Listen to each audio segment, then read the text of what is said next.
Boa tarde a todos. Boa tarde, vereador Zeca Bombeiro, que nesse momento preside os trabalhos nessa casa. Boa tarde a todos os colegas. Boa tarde ao público que nos acompanha aqui no ambiente físico e também ao público que nos acompanha nos canais de comunicação dessa Casa Legislativa.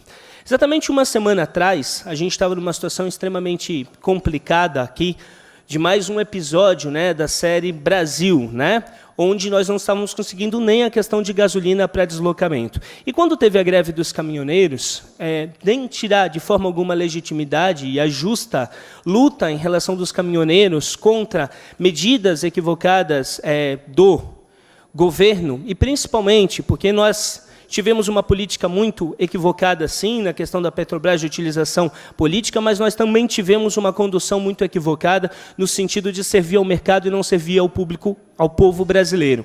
E dentro dessa questão nós vivemos aí situações absurdas que fizeram os caminhoneiros se mobilizarem e fazerem a situação da greve. Mas eu disse que, independentemente da discussão de legitimidade ou de não legitimidade, que permeava as redes sociais e os mais diversos ambientes, nós tínhamos, sobretudo, e teríamos um impacto econômico em cima disso. E falei que essa conta, porque quando nós tivemos a mobilização, muitas pessoas da comunidade logo se colocaram também acessíveis, apoiando e tentando a criativa de uma pauta comum, no sentido dos benefícios, principalmente da questão da classe política, mas que essa conta viria, e seria uma conta, sobretudo, que atingiria a própria população. E dentro disso, que foi a verdade, naquele momento eu disse que a gente tinha que falar a verdade, por mais que não fosse tão interessante, mas teríamos que trazê-la, mas, sobretudo, essa conta, ela é paga de forma distinta dentro dessa sociedade. E aí que eu quero trazer esse assunto aqui. Os pequenos empreendedores, na verdade, as micro e pequenas empresas acabam pagando a maioria das contas nesse país. Nós estamos chegando aí no 5º dia útil do mês, e aí eu digo, como é que fica essa situação? Como é que fica essa situação dos pequenos comerciantes? Como é que fica a situação de muitos deles que estavam contando aí as moedas para pagar e para acertar as contas, dentro de uma lógica que a gente tem no país, onde se dividiu muito tempo o nosso país em relação às classes, de um lado os trabalhadores, os empresários, mas generalizando a questão dos empresários, que o grande empresariado, por mais que tenha os seus prejuízos, é inegável isso, mas ainda consegue, em muitas das situações, ter acesso a determinadas questões de fundo.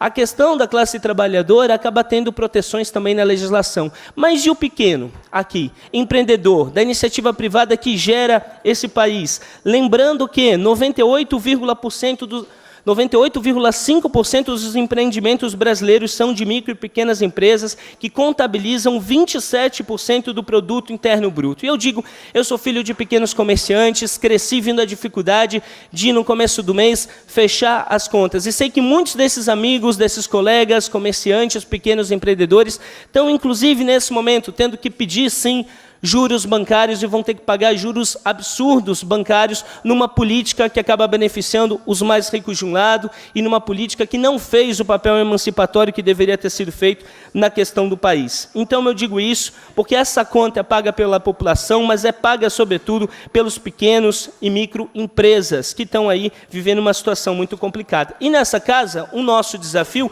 é tentarmos desburocratizarmos, fazermos ações que possam ajudar. E numa dessas ações aqui é com muita alegria que eu quero parabenizar a questão do governo em relação à FAEMA e o Alexandre Bongatz pela desburocratização do licenciamento ambiental. A Fundação Municipal, a FAEMA, editou por meio da portaria 757 a simplificação da emissão de licenças ambientais de atividades de baixo porte, nos termos das resoluções do Conselho Estadual do Meio Ambiente, CONSEMA, com a medida, a certidão de conformidade ambiental e a declaração de atividade não constante passam a ser autodeclaratórias, bastando a emissão de uma anotação de responsabilidade técnica. E eu quero dizer que desde o momento que entrei nessa casa, como presidente da Comissão do Meio Ambiente, desde o primeiro ano, a primeira reunião que nós fizemos aqui, inclusive com os vereadores Silvio Zimmermann e Alexandre Caminha, fomos discutir, vereadores, a questão do licenciamento ambiental.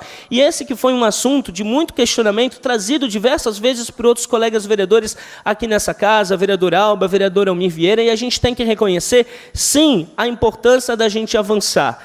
E a importância da gente achar uma solução em relação à legislação ambiental de um lado e à realidade de outro. E aqui parabenizar o Alexandre Bongatz, porque esse não é um trabalho fácil, e é um trabalho que foi, na época na comissão, isso foi passado das etapas que precisava para conseguir esse avanço. Como vereador, fiz diversas indicações, requerimentos, conversas, reuniões para procurar esse avanço, e tenho a ciência de que não fui o único. E é muito importante esse avanço aqui para ajudar a desburocratizar a questão do Estado e, sobretudo, para possibilitar que pequenas e microempresas tenham o desenvolvimento das suas atividades. Nós temos que encontrar um caminho inteligente entre a economia de um lado e o meio ambiente do outro. Essa é a nossa defesa na vida pública, essa é a nossa defesa aqui na nossa atuação parlamentar. Por essa tarde, seria isso, presidente. Muito obrigado.